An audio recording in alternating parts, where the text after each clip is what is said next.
Noche cálida en Antioquia, que ha sido aprovechada por los pescadores de la zona para acercarse hasta el río Cauca. Una faena cada vez más complicada, y es que, como denuncia el colectivo Ríos Vivos, la construcción y llenado de la represa Hidroituango está dañando la biodiversidad del Cañón del Cauca y los modos de vida de sus pobladores. En la imagen, Yamit, que asegura que con los ríos represados ya no suben ni los pescados. Kaixo y bienvenidas una vez más a este programa Política al Día. En el de hoy trataremos de acercaros el conflicto armado, político y social que sufre Colombia desde hace más de 50 años, así como los últimos dos procesos de paz que se han sucedido desde el 2012. Y aunque parezca paradójico, es durante esos procesos de paz cuando más han aumentado los asesinatos a personas líderes, acompañado además de un proceso de criminalización y persecución del movimiento social. Tal y como apreciamos en este mapa, según la Defensoría del Pueblo, en 2018 se contabilizaron 164 homicidios de líderes y lideresas sociales, concentrados sobre todo en el Cauca, Antioquia, Nariño, Valle del Cauca, Córdoba, norte de Santander y Chocó.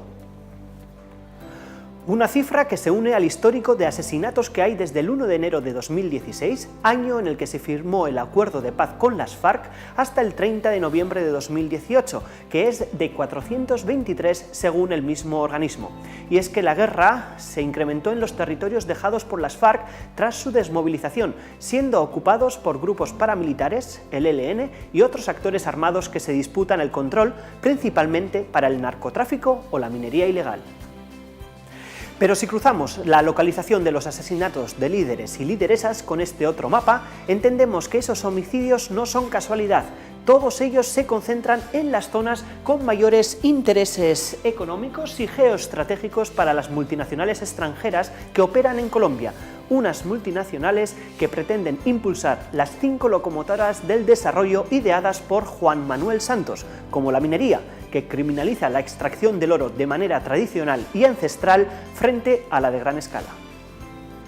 Y en eso, las multinacionales españolas no se quedan al margen. Colombia cumple con el perfil privilegiado para la internacionalización empresarial. Amplios mercados con proyección, gobiernos que ofrecen las máximas facilidades para la inversión extranjera y bajos niveles de protección social, sindical y política. Empresas multinacionales que han utilizado en ocasiones la connivencia de grupos paramilitares para desactivar la oposición popular a los megaproyectos y que, aunque el gobierno trate de encubrirlos o negar su existencia, se han documentado más de 13 estructuras que conservan las características del paramilitarismo y siguen amenazando, hostigando, desplazando o asesinando a toda persona, lideresa u organización social que no siga sus directrices. Y ahora, como en todos nuestros programas, hoy también abrimos nuestro buzón info@tantacatv, que nos ayudará a conocer mejor lo que sucede hoy en Colombia. En esta primera imagen vemos los miles de estudiantes de instituciones públicas y privadas que inundaron las calles de la capital colombiana el pasado 28 de noviembre, con motivo del paro nacional para exigir, entre otros, una educación pública digna, gratuita y de calidad, o el rechazo a la reforma tributaria y la sanción a los desfalcos públicos.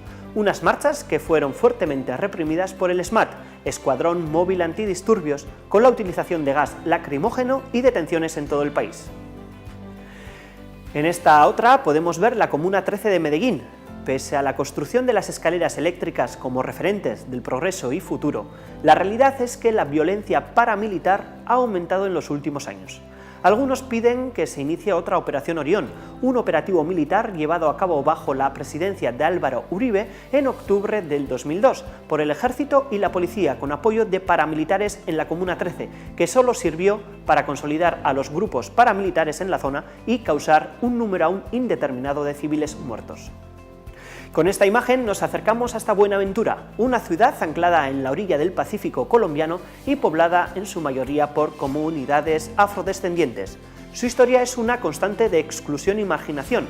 Entre 1995 y 2013, según el Centro Nacional de Memoria Histórica, se realizaron 26 masacres, en una ciudad donde 153.000 personas han sido desplazadas desde 1990. La razón: encontrarse en una zona estratégica en el centro del Pacífico, con uno de los puertos marítimos más importantes y proyección de varios megaproyectos.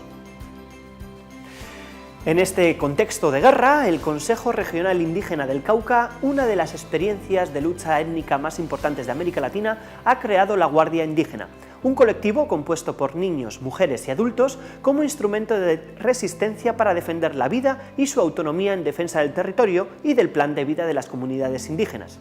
En la imagen, la chonta o bastón de mando, como valor simbólico de esa resistencia pacífica frente a los actores armados. Y para finalizar, una fotografía de la Comunidad de Paz de San José de Apartadó, que cumplió 21 años en 2018. Y es que esta comunidad fue de las primeras en declararse territorio neutral en el conflicto armado, rechazando cualquier actor armado, incluso el ejército. Gracias a esta iniciativa, en 2011 fue nominada al Premio Sájarov, pero lamentablemente la comunidad es hoy noticia por las amenazas y proceso de judicialización contra su líder y representante legal, Germán Graciano.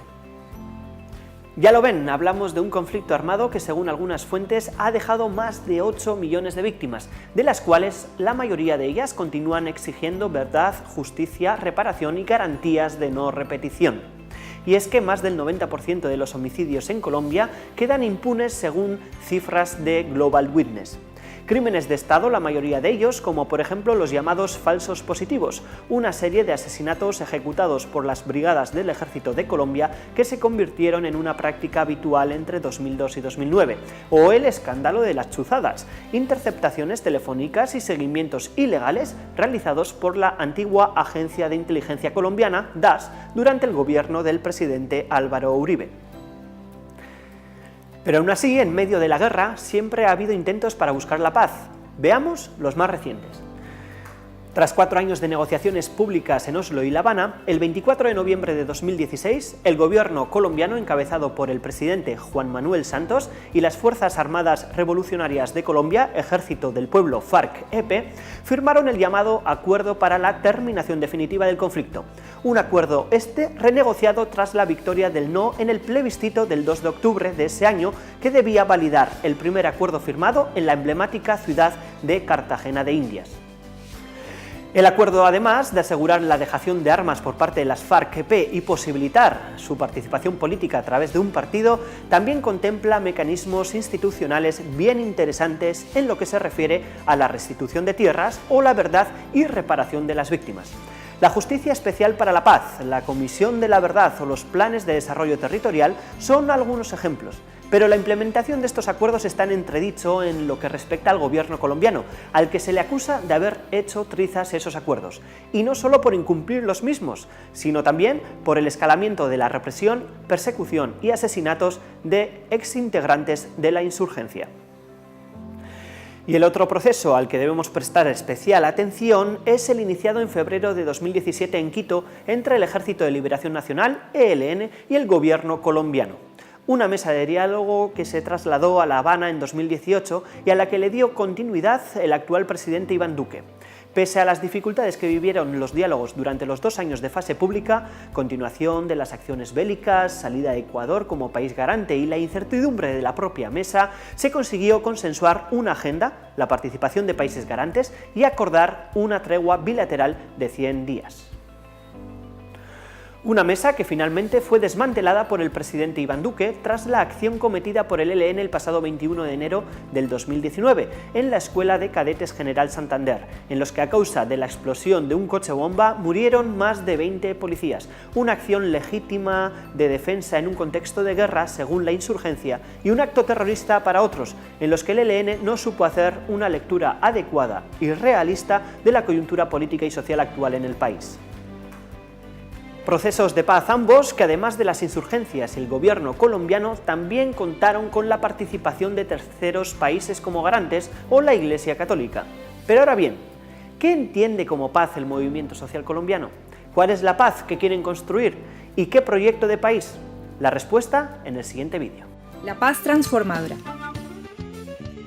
Es un proceso vivo y activo que busca transformar los modelos violadores de la atención de las necesidades y del disfrute de los derechos. La paz es un proceso. ¿Qué paz es la que negocia? Las cuestiones estructurales son la clave. La paz es el buen vivir para todas y todos. Por eso hay que debatir sobre el uso y el acceso a la tierra. la gestión de los recursos naturales, sociales y políticos de los territorios y la identidad colectiva. También hay que hablar sobre justicia, equidad y las formas de gobierno participativo. ¿Quiénes negocian esta paz? El pueblo es el protagonista de los procesos de construcción de paz. Es la principal víctima del conflicto integral y por ello el principal constructor de las convivencias.